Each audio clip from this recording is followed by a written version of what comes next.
Hey there, today I wanted to share with you a recipe I got from my girlfriend's mother for homestyle chili.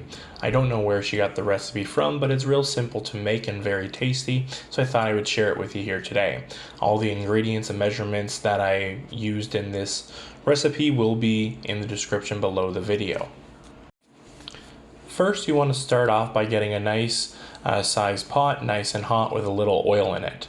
Once the oil starts to smoke, you can add in the ground beef to the pan. Start breaking up the ground beef into small pieces. You want to sear the meat to get the most flavor out of it. Now at first, it will sear a little bit, but once the water starts coming out, it's going to start to boil. So as you can see here, the meat has gone from searing to boiling.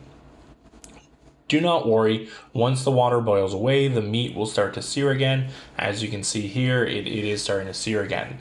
It will take about 6 to 10 minutes to sear the meat on high heat. Once the meat is seared, you can add in your onions, green peppers, garlic. Now garlic is optional. If you don't like garlic, you don't have to add it. The original recipe didn't have garlic in it.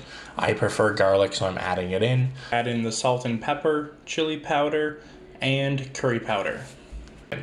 You want to cook this for a couple of minutes to bloom the spices. This will just help extract the most flavor from them.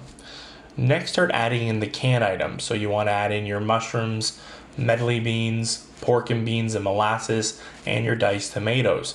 Stir it all together until it just starts to boil before turning it down to a simmer. Simmer for about 1.5 hours to 2 hours. This is very simple to make, it's delicious to eat. This recipe also freezes very well. I sometimes make double the recipe right before winter, for example, just to have in the freezer for easy meals. I hope you enjoyed the video. Subscribe if you did. Thanks for watching.